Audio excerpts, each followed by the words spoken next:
Graça e paz sobre você e a sua família. Vai tudo bem com você? Como foi a semana? Como estão as coisas espirituais? Está conseguindo avançar de fé em fé, apesar das dificuldades? Deixe seu comentário aqui, deixe o seu pedido de oração, a cidade de onde você fala e vamos continuar firmes, independente de qualquer situação em nossas vidas. Vamos caminhar com Jesus. A lição da semana vai falar sobre um tema interessante: apostasia e intercessão. Já é a lição 11, estamos quase finalizando este guia de estudo da lição da Escola Sabatina. Vamos ter o nosso manual para que nós possamos estar a cada dia bebendo da fonte que é a palavra de Deus. Este guia de estudos nos leva à Bíblia e então assim, todos os dias, nós nos alimentamos com o maná, com o pão espiritual. Vamos orar? Querido Deus, obrigada por esta oportunidade, obrigada porque o Senhor nos conduziu esta semana, obrigada porque o Senhor é bom e que Teu Espírito habite em nós, nos transformando, nos salvando e nos fazendo caminhar com esperança, de fé em fé, no Senhor Jesus. Nós entregamos a vida de cada ouvinte aqui que vai estar acompanhando este estudo, que o Senhor conduza a sua casa e a sua família em nome de Jesus. Amém. Você já se inscreveu no nosso canal? O canal de Deus precisa avançar crescendo para que outras pessoas conheçam sobre a sua palavra, tenham um estudo também sistemático da Bíblia através deste manual da lição da Escola Sabatina. A lição vem com o tema apostasia e intercessão. A imagem ela vem com ponto de interrogação e de um lado temos uma luz forte e do outro nós temos aqui metais. Vamos dizer que é o ouro da lição com o qual fizeram o bezerro, né? A gente viu aqui neste meio um questionamento. Temos uma chama forte e aqui a gente pode imaginar que seja o Monte Sinai e do outro lado o povo desejando que sejam feito para eles um Deus visível, porque esse outro Deus ali não era visível e eles queriam algo que fosse visível e para isso eles juntaram materiais, né?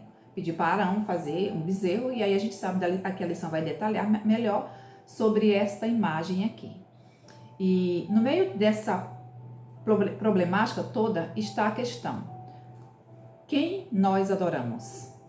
Esta é uma questão desde o início do conflito e que está em jogo a verdadeira adoração. A quem adorar? O que terá acontecido com Moisés? Será que ele voltaria desse monte?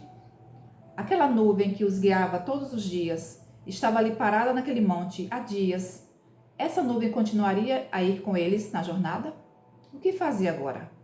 O verso para memorizar nos diz o seguinte: Moisés voltou ao Senhor e disse: o povo cometeu grande pecado, fazendo para si deuses de ouro. Agora, pois, perdoa-lhe o pecado, ou se não, peço-te que me risques do livro que escreveste. Aqui já é um momento do final da lição, praticamente, em que Moisés diz essas palavras para o Senhor. Porque nós, seres humanos, nós temos a tendência de termos a memória curta para as grandes coisas que Deus tem feito por nós? Com que facilidade nós esquecemos como podemos renovar nossa caminhada com Deus e trazer à mente nos momentos críticos a sua bondade para que nós possamos tomar decisões acertadas e não pecar contra Ele? O povo aqui estava tirado, liberto da escravidão do Egito por grandes manifestações de Deus. E passou-se poucos dias somente de Moisés, o líder, ausente do acampamento, mas na presença do Senhor, e o povo já começou a desejar outras coisas. A mente deles não lembrava da travessia do Mar Vermelho, não lembrava da água que Deus transformou de água amarga em água doce, não estavam lembrando do maná que caía todos os dias, não estavam lembrando dos grandes livramentos que Deus estava dando para eles. Às vezes assim acontece conosco também. Deus tem nos tratado tão bem, que quando vem uma dificuldade, às vezes pequena, a gente reclama, a gente murmura. A gente não clama ao Senhor, a gente reclama dele. A liderança fracassada de Moisés, a lição de domingo. Os filhos de Israel haviam visto Moisés subir ao monte e entrar na nuvem. Eles esperavam seu retorno todos os dias, e como Moisés se demorava, eles ficaram impacientes, especialmente aqueles egípcios crentes, aquela mistura de gente que seguiram os israelitas. Afinal, Moisés se ausentou do acampamento de Israel por 40 dias. Será que ele voltaria? A nuvem que os guiava agora estava parada sobre o monte. Essa nuvem, ela iria conduzi-los pelo deserto? O povo desejava algo que pudesse ver e que se assemelhasse a Deus. Os israelitas dependiam de Moisés para sustentar a sua fé. Se Moisés não voltasse, eles então agora estavam sem fé. E desejaram algo visível, palpável, com que eles pudessem dizer que aquele objeto, aquele Deus minúsculo, com D minúsculo, estava com eles, presente nas suas vidas. Como foi possível que a liderança de Arão falhasse de maneira tão gritante? Êxodo 32 é o capítulo da lição desta semana, trazendo outros textos para um entendimento melhor sobre a questão da idolatria. Como foi possível que a liderança de Arão faltasse de maneira tão gritante, nesse momento? O texto bíblico diz que o povo ameaçou a ele. Em vez de Arão confiar no Senhor, Arão acabou cedendo, fabricando um ídolo. Foi Arão que pediu os ouros, foi Arão quem fundiu o bezerro, foi Arão quem fez um altar para o povo. Foi Arão, um líder. Este líder que tinha sido chamado para ajudar Moisés. Esse líder que tinha subido ao monte com Moisés também. Este líder que tinha visto a glória de Deus. Ele se sentiu ameaçado e ele então cedeu às exigências do povo. Arão, no lugar de ser um líder, ele foi um servo. Ele se submeteu. Ainda existem Arões fracos e complacentes na igreja, que seguem aos desejos daqueles que não são convertidos, induzindo-os assim ao pecado. Como existem Arões fracos, que ao invés de ser o pastor das ovelhas, às vezes o pastor se torna uma ovelha no meio das outras. E não existe uma liderança forte, firme, para a igreja avançar. O que eles fizeram no tempo de espera? Satanás aproveitou que os deuses egípcios ainda estavam na mente dos hebreus e na ausência do líder designado, que era Moisés, Satanás os tentou a imitar os egípcios em sua idolatria. O povo se afastou de Deus e adorou um ídolo, um bezerro de ouro. Eles sugeriram que se Moisés nunca retornasse, olha só a mente, Se Moisés nunca retornar, nós podemos voltar ao Egito e nós vamos encontrar favor do povo egípcio, porque nós estaremos carregando uma imagem diante deles e reconhecendo essa imagem como um Deus nosso, assim como eles têm os deuses dele. Então, se a gente chegar lá com esse Deus, nós seremos bem recebidos. Talvez a gente nem seja mais escravos. Você já imaginou a mente fértil do ser humano? O que diz os comentários proféticos de Ellen White sobre este assunto? Que Arão poderia ter evitado a apostasia do bezerro de ouro se Arão tivesse permanecido firme em Deus e em sua verdade. A gente precisa permanecer em Cristo Jesus, para que a gente não caia na cilada do inimigo. Aquele a quem Deus confiara o governo do povo na ausência de Moisés foi encontrado aprovando sua rebelião. No tempo da ausência de Moisés, Arão deveria ter atuado como líder forte, não temendo nem a sua própria morte. Deus, na verdade, sempre intervém para defender a sua causa e Arão devia ter confiado em Deus. E ele não confiou, ele temeu a sua vida, ele temeu que o povo matasse.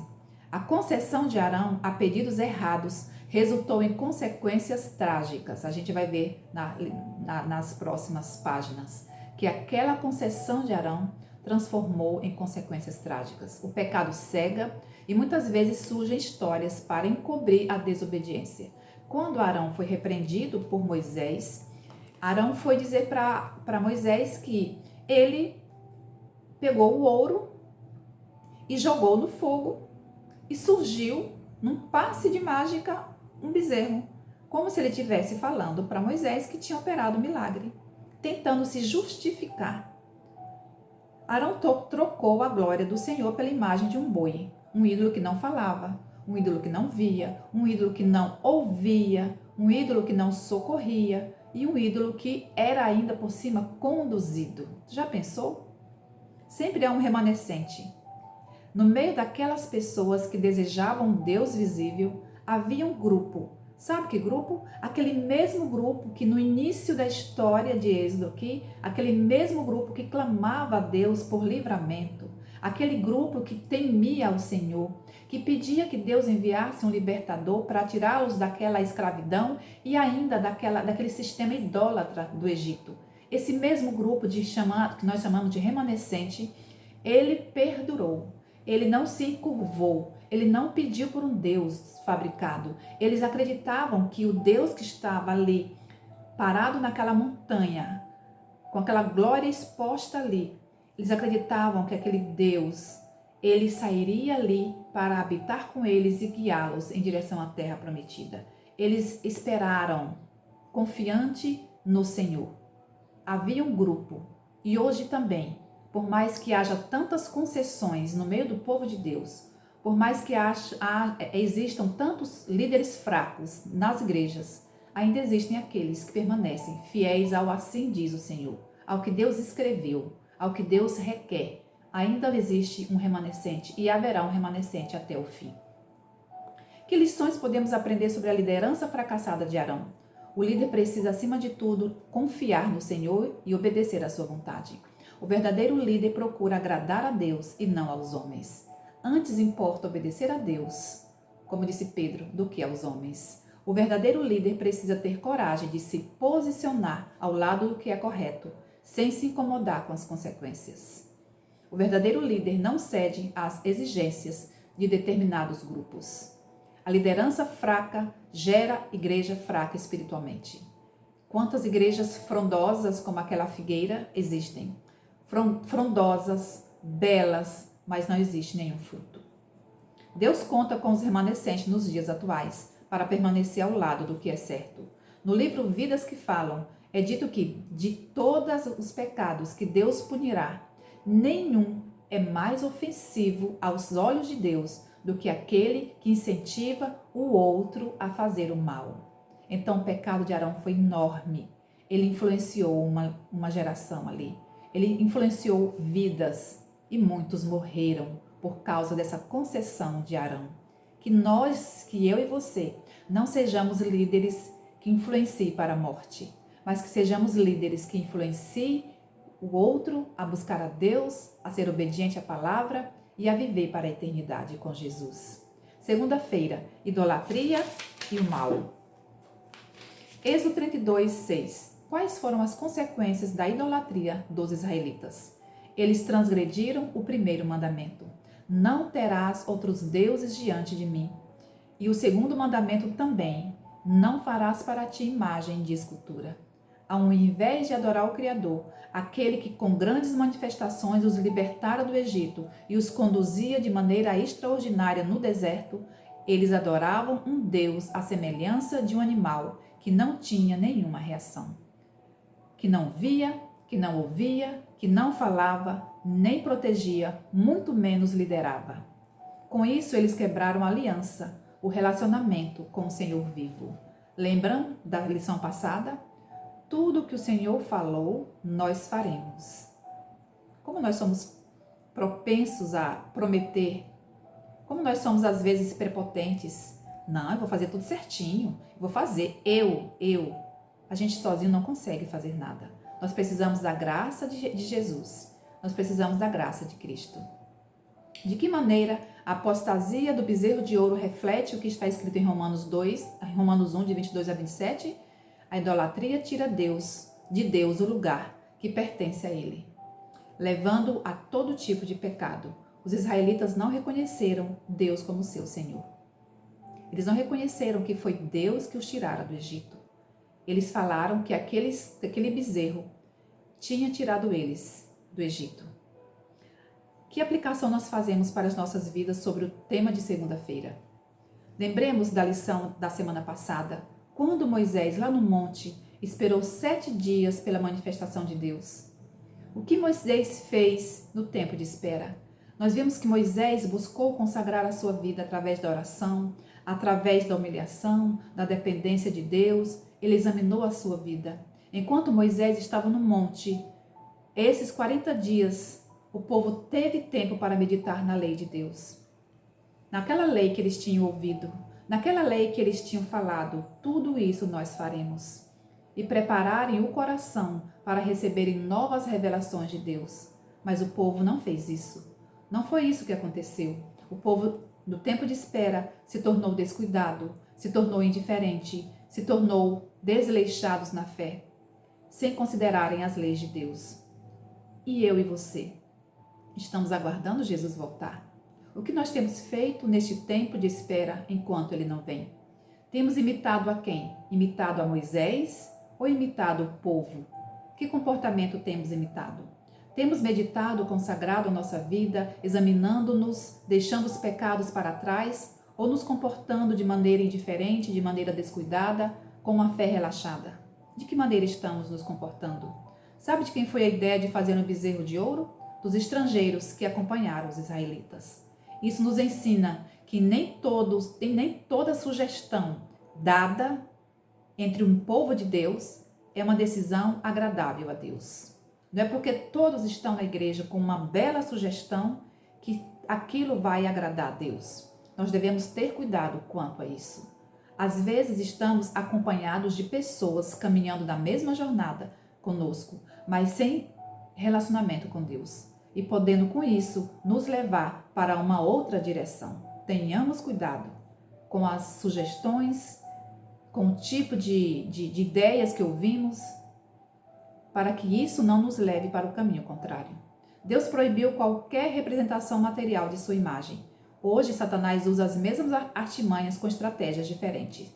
Quais são algumas maneiras pelas quais os seres humanos hoje adoram a criatura em vez do Criador? Terça-feira, corrompidos pela idolatria. Êxodo 32, 7 e 8. Porque Deus enviou Moisés de volta ao acampamento.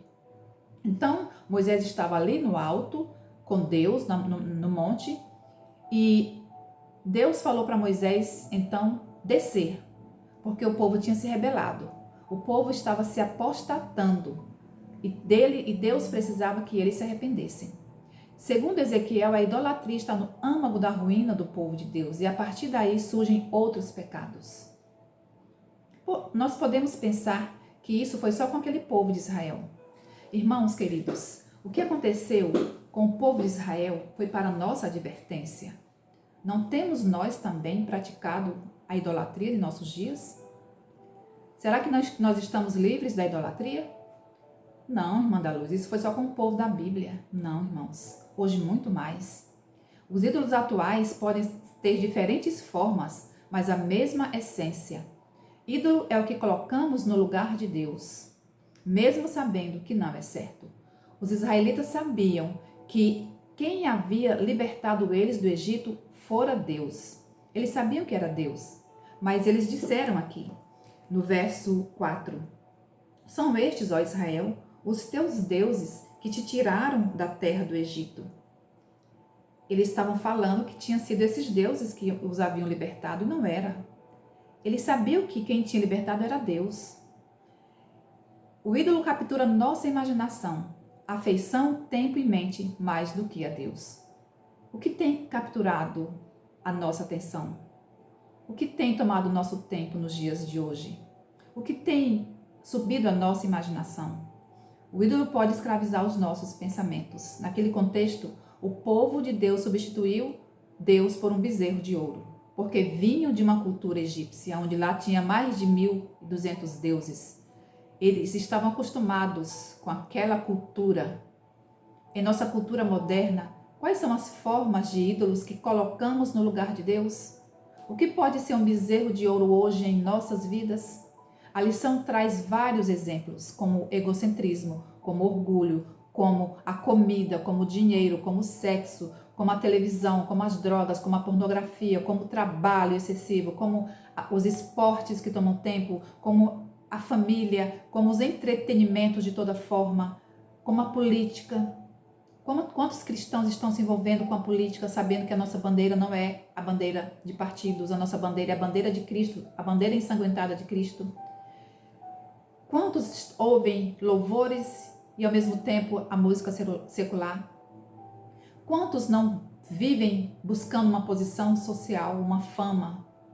Tudo isso é um tipo de ídolo moderno. Tudo isso é um tipo de bezerro de ouro em nossas vidas. A lista é grande. Esses ídolos são incapazes de nos salvar. Se nós estamos nos agarrando a esses tipos de ídolos aqui mencionados na lição, nós estamos indo para a morte.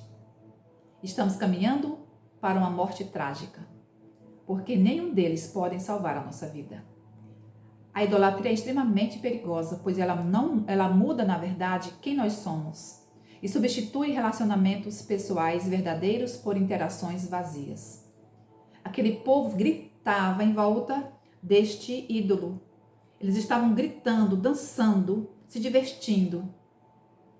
Tudo vazios, todos vazios de Deus, porque Deus não estava ali. Deus não está com os ídolos. Ídolo não vê, ídolo não fala, ídolo não nos dá nada. E se a gente se apega a eles, a gente está se apegando à morte. Tenhamos cuidado. Os israelitas não haviam sido feitos, aqueles israelitas que haviam sido feitos propriedades peculiar, reino de sacerdote, nação santa, substituíram Deus verdadeiro por um bezerro de ouro. Quebraram a aliança. Se o Senhor não estiver, irmãos, no centro da nossa vida, outro Deus preencherá o lugar dele. Se Deus não for o primeiro, tudo não passa, como diz a música do Arautos do Rei, tudo não passa de uma ilusão. Que o Senhor seja o centro, como diz o hino do Ministério de Louvor. Que o Senhor seja o centro, seja tudo, que o Senhor seja todos, seja tudo a todos nós. Que o Senhor seja o centro, que o Senhor seja tudo a todos nós. Quarta-feira, a justa ira de Deus. Nos versos 7 a 10, o Senhor, na sua onisciência, fala para Moisés que o povo havia feito um bezerro de ouro e estavam adorando. E mais, eles atribuíam a sua liberdade do Egito ao Deus bezerro. O Senhor pediu que Moisés descesse do monte. E nessa conversa, Deus fala para Moisés que o povo era de dura cerviz. Deus falou que iria destruir o povo e prometeu fazer de Moisés uma grande nação.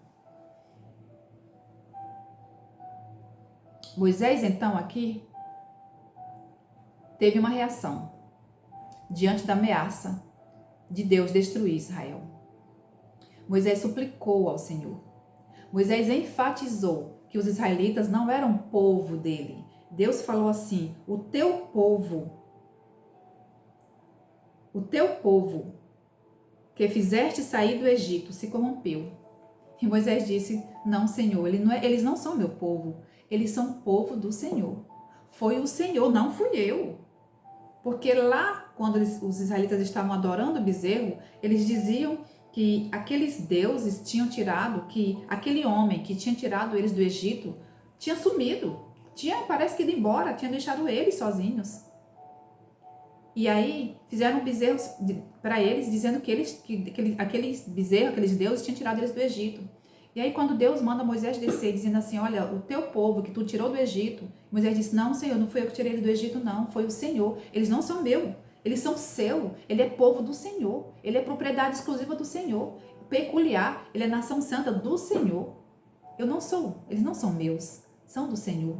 Nesse momento, Moisés estava aqui agindo como um intercessor entre Deus e a humanidade. E ainda mais, aqui nessa primeira intercessão, Moisés ora a Deus, intercede por Arão, para que Arão não fosse destruído, para que a vida dele fosse poupada. E a vida de Arão foi poupada, porque Moisés intercedeu. Meus queridos, vamos aprender a orar pelo outro, por aqueles que estão em caminhos longe da casa do Pai, para que a vida deles também sejam poupadas e salvos para o reino dos céus. Moisés também repreendeu Arão pela liderança fraca e permissiva pois Arão não se preocupou em obedecer a Deus, e sim aos homens. Como entender essa proposta de Deus? Porque Deus falou assim, olha, eu vou destruir esse povo e vou fazer de você, Moisés, uma grande nação. O que estava, na verdade, em jogo quando Deus faz essa proposta? Quando Deus falou que os israelitas eram um povo de dura cerviz, é porque Deus viu que eles estavam continuamente dispostos a se rebelar contra Deus e provocar Deus a destruí-los. Deus sabia que eles murmurariam contra Moisés em tempo de dificuldade e o entristeceriam com sua contínua rebelião. Quando o Senhor propôs a Moisés destruir o povo e fazer dele uma grande nação, Deus estava, na verdade, provando Moisés. Estava testando a sua perseverança, testando a sua fidelidade, testando o amor que Moisés tinha por aquele povo errante e ingrato. Diante do pecado do povo e da proposta de ser uma grande nação, Moisés se colocou como intercessor diante do Senhor. Como abandonar aquele povo por quem tanto havia sido feito e que havia sido tirado do Egito de maneira espetacular? O que diriam então as nações? Deus tirou o povo do Egito para matá-los no deserto? Moisés apresentou diante de Deus a promessa feita a Abraão, a Isaque e a Jacó. Senhor, lembra-te. Lembra do que o Senhor prometeu aos teus servos no passado, de que levaria eles para uma terra que manava leite e mel, que deles o Senhor faria uma grande nação. O Senhor lembra disso?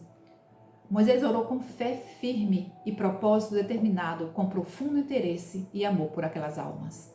Moisés, que no deserto tantas vezes procurou a ovelha perdida, não poderia desistir do povo colocado sob os seus cuidados. Ei, não desista de quem Deus colocou sob os teus cuidados de pai, teus cuidados de mãe, teus cuidados de irmão. Não desista daqueles que estão sob os seus cuidados. O Senhor ouviu as súplicas de Moisés e atendeu para a sua oração, altruísta, prometendo a Moisés que pouparia Israel. A sua sincera intercessão prevaleceu, e não a ira de Deus, porque Deus iria destruí-los.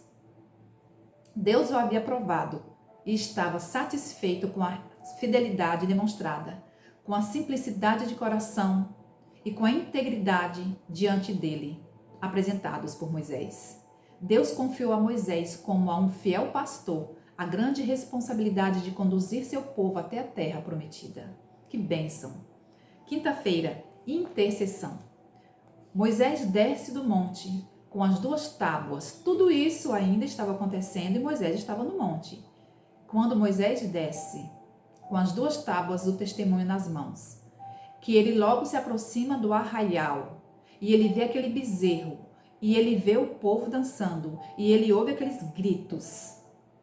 Moisés joga no chão as tábuas e Moisés quebra aquelas tábuas no pé do monte. Moisés logo destruiu o bezerro e questionou seu irmão Arão por sua fraca liderança.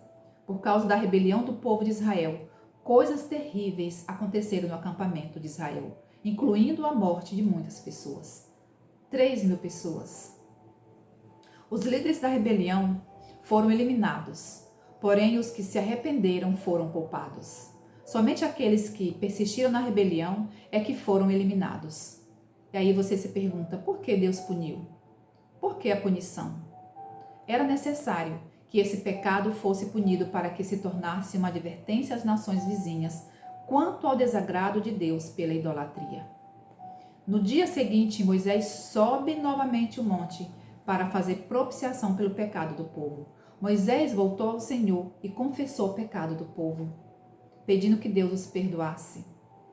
Até que ponto Moisés chegou em sua oração intercessória pelos pecadores? Êxodo 32, de 30 a 32, que é o verso da lição. Moisés pediu que Deus perdoasse o pecado do povo, ou se não, que Deus riscasse o nome dele, de Moisés, do livro que Deus havia escrito. Moisés foi um tipo de Cristo. Moisés ofereceu sua vida pelos pecadores, refletindo o que Cristo faria um dia pela humanidade. O Senhor não permitiu que Moisés carregasse a culpa do transgressor, como Cristo fez.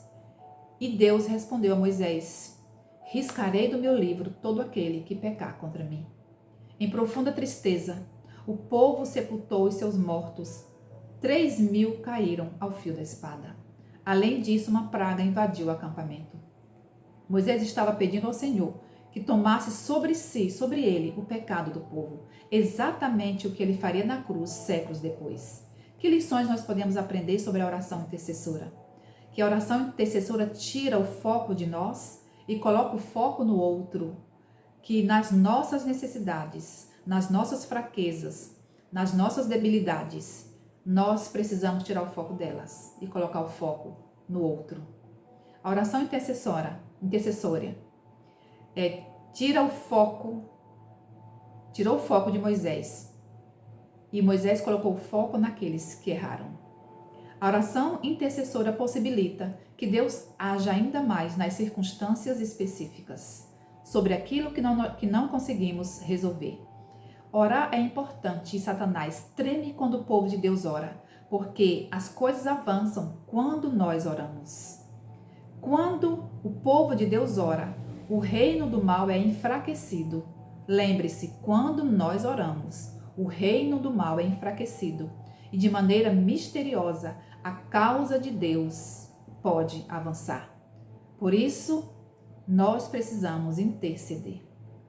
Vamos colocar os nossos pedidos aqui nos comentários e vamos estar orando uns pelos outros, tirando o foco do nosso problema e orando pelo outro, para que o mal seja enfraquecido e a obra de Deus, a causa de Deus avance.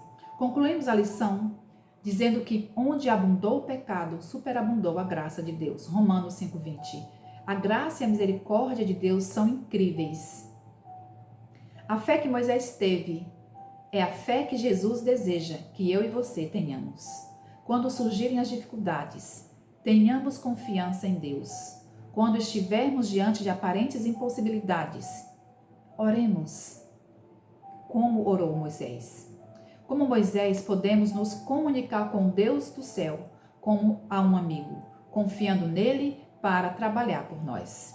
Onde quer que estejamos, podemos enviar petições silenciosas a Deus por conselho e força. Se nós estamos lavando uma louça, estejamos em oração. Se estamos caminhando, estejamos em orações silenciosas. Se estamos dentro de um veículo, estejamos com os nossos pensamentos ligados ao céu. Sabe, eu vou confessar para vocês algo. Eu, quando volto do meu trabalho, que eu venho a pé, geralmente, pelas pessoas que passam por mim, eu faço uma oração intercessora.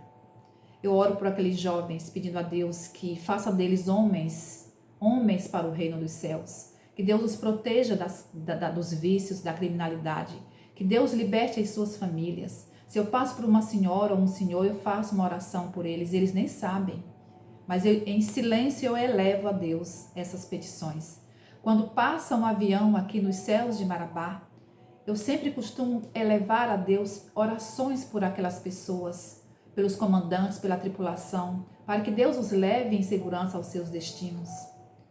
Quando a gente está no carro, eu oro para que Deus conduza quem está à nossa frente, quem está atrás, para que andem com cuidado para preservar a vida de quem eles estão cruzando ali. Então, irmãos, se você está lavando uma roupa, ore pela roupa, pela pessoa da qual você está lavando aquela roupa, para que Deus tire o pecado, tire a sujeira do pecado, da mente e do coração. Vamos pedir a Deus pelas pessoas à nossa volta. Vamos ser intercessores, como Moisés foi. O ouvido de Deus estará sempre à disposição ao clamor dos seus filhos necessitados. A necessidade do homem é a oportunidade de Deus. Neste mundo não há conforto e nem felicidade sem Jesus. Não existe felicidade nos deuses deste mundo, só em Deus, o nosso grande mestre, criador, salvador, e que logo em breve voltará nas nuvens dos céus para nos buscar e nos levar para a eternidade com ele. Que o Senhor nos abençoe.